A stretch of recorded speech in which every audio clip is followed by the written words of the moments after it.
وكفى وسلام على عباده الذين اصطفى أما بعد فأعوذ بالله من الشيطان الرجيم بسم الله الرحمن الرحيم ولا تهنوا ولا تحزنوا وأنتم الأعلون إن كنتم مؤمنين. وقال تعالى وأورثنا الذين كانوا يستضعفون من الأرض مشارق الأرض ومغاربها.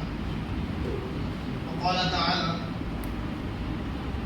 قال النبي صلى الله عليه وسلم الإسلام يعلو ولا يعلى عليه.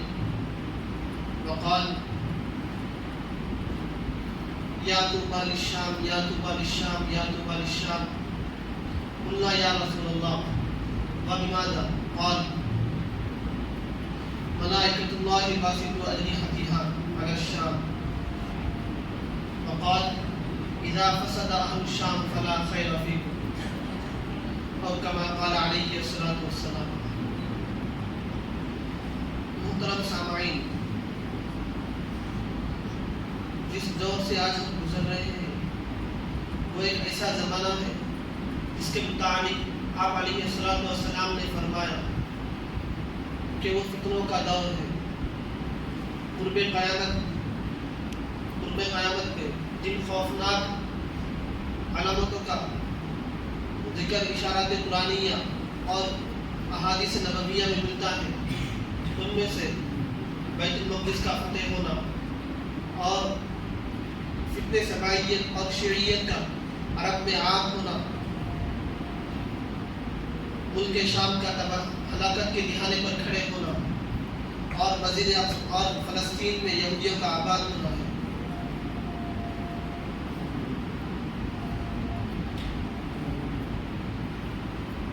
یہ وہ علامتیں ہیں جو ایک غیور انسانوں کو آخرت کا متفکر بنا دیتی ہے. ملک شام وہ علاقہ تاریخ عرب اور تاریخ اسلام میں ملک شام اس علاقے کا نام ہے. 4 علاقوں کا نام ملک شام ہے: فلسطین، لبنان، اردن اور سیریا. یہ 4 علاقوں کا نام ملک شام ہے. اور ملک شام تاریخی انسانی میں ازل سے ہی بہت اہم مانا گیا ہے. اور اسی طریقے سے 3 مذاہب کے نزدیک بھی یہودیت، عیسائیت اور مذہب اسلام میں ملک شام کی بہت قابل احترام اور متبرک ہے. چنانچہ یہودیوں کے نزدیک یہ قابل احترام اور متبرک ہے اس لیے کہ یہ حضرت یوسف علیہ نبینا وعلیہ الصلوۃ والسلام اور حضرت یعقوب علیہ نبینا وعلیہ الصلوۃ والسلام کی جائے پیدائش ہے. حضرت موسیٰ اور حضرت ہارون کا مطلوب ہے. حضرت یوشع اور حضرت کلاب کا مہجر ہے اور داؤد و سلیمان کا تختہ سلطنت ہے. یہ حضرت اور اسی طریقے سے عیسائیوں کے نزدیک بھی یہ قابل احترام اور متبرک ہے اس لیے کہ یہ حضرت عیسیٰ علیہ نبینا وعلیہ الصلوۃ والسلام اور حضرت مریم رضی اللہ تعالیٰ عنہ کی جائے ولادت کی جگہ ہے. اور اسی طریقے سے یہ خطہ ملک شام اہل اسلام کے نزدیک بھی قابل احترام اور متبرک ہے اس لیے کہ یہ انبیاء کا مولد، انبیاء کا مسکن اور انبیاء کا مہجر اور انبیاء کی قیام گاہ ہے. اور اسی طریقے سے اللہ کے نبی صلی اللہ علیہ وسلم نے اسی جگہ سے سفر معراج کا آغاز کیا تھا. چنانچہ اللہ تبارک و تعالیٰ نے ملک شام کے مشارق و مغارب کو بابرکت بنایا ہے. یعنی اللہ تبارک و تعالیٰ نے ملک شام کے مشرق و مغرب میں برکت کو رکھ دیا ہے. وَأَوْرَثْنَا الْقَوْمَ الَّذِينَ كَانُوا يُسْتَضْعَفُونَ مَشَارِقَ الْأَرْضِ وَمَغَارِبِهَا. اسی طریقے سے اللہ تبارک و تعالیٰ نے فرمایا سبحان الذی اسریٰ بعبدہ لیلا من المسجد الحرام الی المسجد الاقصی الذی بارکنا حولہ لنریہ من آیاتنا. یعنی جب اللہ کے نبی صلی اللہ علیہ وسلم کا معراج کا سفر شروع ہوا تو اس وقت اللہ تبارک و تعالیٰ نے اس جگہ کو قابل احترام اور قابل متبرک بتایا. اسی طریقے سے جو ملک شام ہے اس کا اطلاق فلسطین پہ بھی ہوتا ہے، سیریا پہ بھی ہوتا ہے اور لبنان پہ بھی ہوتا ہے اور اردن پہ بھی ہوتا ہے. ان 4 علاقوں کا نام کیا ہے؟ ملک شام ہے. چنانچہ احادیث میں آیا ہے یا طوبی للشام یا طوبی للشام یا طوبی للشام. قلنا یا رسول اللہ وبما ذلك؟ قال ملائکۃ اللہ باسطوا اجنحتها علی الشام. شام کی سعادت مندی اور خوش نصیبی کا کیا کہنا؟ شام کی سعادت مندی اور خوش نصیبی کا کیا کہنا؟ شام کی سعادت مندی اور خوش نصیبی کا کیا کہنا؟ تو صحابہ کرام رضی اللہ تعالیٰ عنہ نے کہا اے اللہ کے نبی شام اتنا متبرک کیوں ہے؟ آپ علیہ الصلوۃ والسلام نے فرمایا کہ ملائکہ ہر آن ہر وقت شام کو اپنے سائے میں لیے ہوئے، ملک شام کو اپنے سائے میں لیے ہوئے ہیں. اسی طریقے سے احادیث میں آیا ہے ستجدون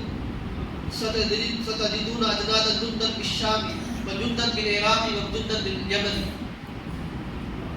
اللہ کے نبی صلی اللہ علیہ وسلم نے فرمایا کہ آخری زمانے میں مسلمانوں کی فوجیں ملک شام میں ہوگی، عراق میں ہوگی، ملک یمن میں ہوگی. تو صحابہ کرام رضی اللہ عنہ نے اس وقت عرض کیا اے اللہ کے نبی اگر ہم ان میں سے کس میں شریک ہو، اس وقت موجود ہو، تو اللہ کے نبی صلی اللہ علیہ وسلم نے فرمایا علیک بالشام کہ تم شام کو کیا کرو، لازم پکڑو، اس لیے کہ اللہ تبارک و تعالیٰ نے فرمایا فإن اللہ عز وجل قد تکفل علی بالشام وأہلہ. اللہ تبارک و تعالیٰ نے اہل شام کی گارنٹی لی ہے، یعنی وہ ایمان پر رہیں گے. اسی طریقے سے احادیث میں آیا ہے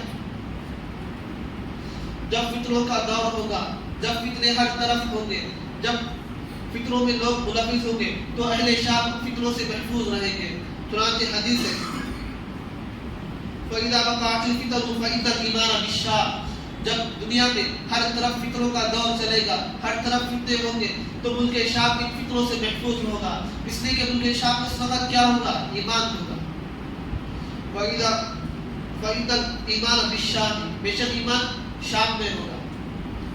اسی طریقے سے احادیث میں آیا ہے اِذَا فَسَدَ أَهْلُ الشَّامِ فَلَا خَيْرَ فِيكُمْ. جب اہل شام میں فساد برپا ہو جائے گا فَلَا خَيْرَ فِيكُمْ تو تم میں کوئی خیر باقی نہیں رہے گا. یعنی حدیث کا مطلب یہ ہے کہ جب اہل شام میں فساد برپا ہوگا، اہل شام کے مسلمانوں پر احبال آئیں گے تو ملک شام میں ایمان ہوگا. اس کے علاوہ جہاں پر ایمان کی کمی ہوگی لیکن.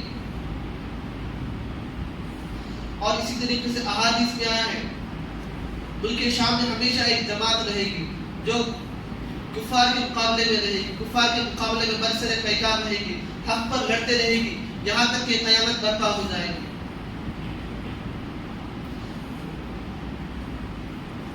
آج جس دور سے ہم گزر رہے ہیں وہ ایک فتنوں کا دور ہے. ملک شام میں فتنوں کا سیلاب امن پڑا ہے. چنانچہ بچوں کو، بوڑھوں کو اور عورتوں کو ذبح کیا جا رہا ہے. بچوں کو روٹی کے حصول کے چھوٹے چھوٹے بچے جو روٹی کے حصول کے لیے لمبے قطاروں میں ٹھہرے ہوئے ہیں ان پر بمبار طیاروں سے وقت برسائے جا رہے ہیں. ہر طرف مسلمانوں اور بچوں کو قتل کیا جا رہا ہے. اس لیے ضرورت ہے کہ ہم ملک شام کی طرف متوجہ، ہم ملک شام کے لیے اپنے دعاؤں میں خیال رکھیں.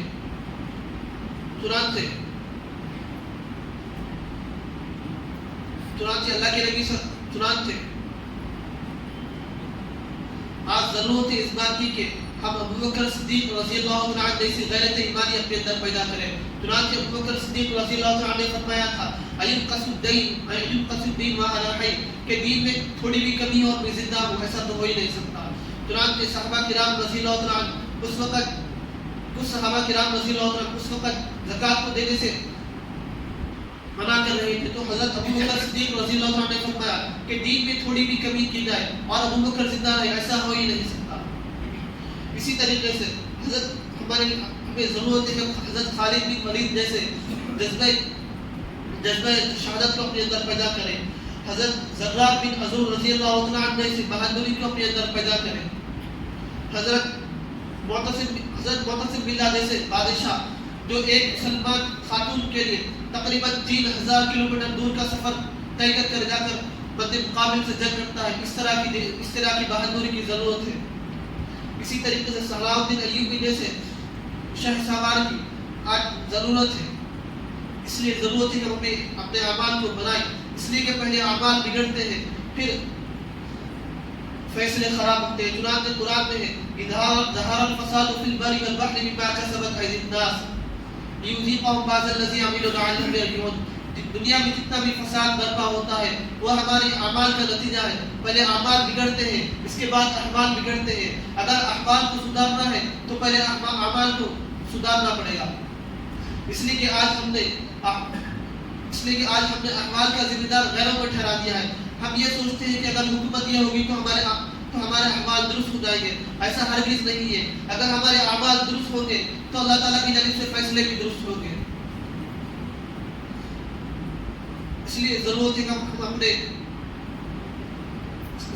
اپنے باطن کا مقابلہ کریں گے ایمان اور عمل کے ذریعے سے. اگر ہمارے اعمال درست ہوں گے تو ہمارے لیے باطن کا مقابلہ کرنا آسان ہوگا. چنانچہ صحابہ کرام رضی اللہ عنہ کا واقعہ ہے. ایک مرتبہ صحابہ کرام رضی اللہ عنہ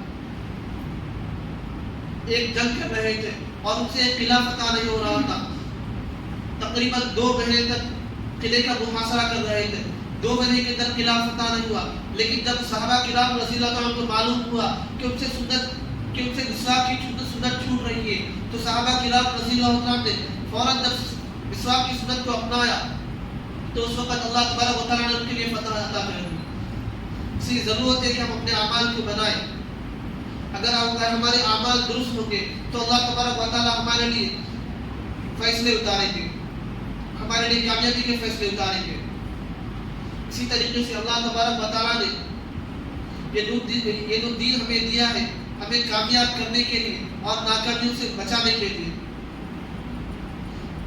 اس لیے ضرورت ہے کہ ہم اپنے ایمان و عمل کو بنا لیں. اس لیے کہ یہ آخری وقت ہے. اللہ کے نبی صلی اللہ علیہ وسلم نے فرمایا کہ دنیا کے 5 دور ہوں گے. پہلا دور نبوت کا، دوسرا دور خلافت کا، تیسرا دور بادشاہت کا اور چوتھا دور خون چوسنے والی حکومتوں کا اور 5واں دور خلافت کا ہوگا. چنانچہ ہم چوتھے دور سے گزر رہے ہیں. اللہ کے نبی صلی اللہ علیہ وسلم نے فرمایا اس کے مطابق کہ یہ خون چوسنے والا دور ہے. اس کے بعد اللہ تبارک و تعالیٰ خلافت کو قائم کریں گے. یہ قربانی کا وقت ہے. اگر ہم قربانی دیں گے تو ہماری زندگی میں دین باقی رہے گا. اور دین باقی رہنے کے لیے ضروری ہے کہ دین اسی وقت باقی ہو سکتا ہے کہ جب باپ سے زیادہ بیٹا دیندار ہو، استاد سے زیادہ شاگرد دیندار ہو. اگر استاد سے زیادہ شاگرد علم والا ہوگا تو دین کی حفاظت ہوگی. ہمیں دین کی حفاظت کے لیے ہر طریقے کی قربانی دینا ہے. چنانچہ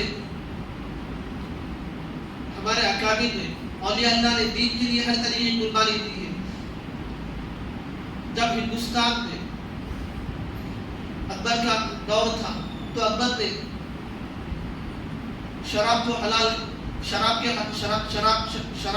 کر دیا، زنا کو حلال کر دیا، بہت ساری حرام چیزوں کو حلال کر دیا. لیکن اس وقت کچھ اولیاء اللہ کھڑے ہوئے اور اس کا مقابلہ کرے تو اللہ تبارک و تعالیٰ نے ان تمام چیزوں کو مٹا دیا. اس لیے ضرورت ہے کہ ہم اپنے اعمال کی اور دین کی فکر کریں. اگر ابھی ہم نہیں جاگیں گے تو باطل قومیں ہمیں آ کر بیدار کریں گی. آج ہم یہ چاہ رہے ہیں کہ ہم سے اللہ بھی راضی ہو جائے اور شیطان بھی ناراض نہ ہو. ایسا ہو ہی نہیں سکتا کہ اللہ کے بنائے ہوئے نظام شیطان کے بنائے ہوئے نظام کی بغاوت بھی نہ ہو اور اللہ کا دین غالب ہو جائے. اس لیے ضرورت ہے کہ ہم اپنے ایمان اور عمل کو بنائیں اور اپنے بھائیوں کے لیے، فلسطین، شام، عراق کے بھائیوں کے لیے دعا کریں. اس لیے کہ اللہ کے نبی صلی اللہ علیہ وسلم نے فرمایا مسلمان ایک جسم کی طرح ہے. اگر ایک مسلمان کو وہاں پر تکلیف ہو رہی ہے تو ہماری ایمان کا تقاضا یہ ہے کہ ہمیں یہاں پر تکلیف ہونا چاہیے. اس لیے ضرورت ہے کہ ہم اپنے ایمان کو بنائیں اور مسلمانوں کے لیے اور اپنے بھائیوں کے لیے دعا کریں.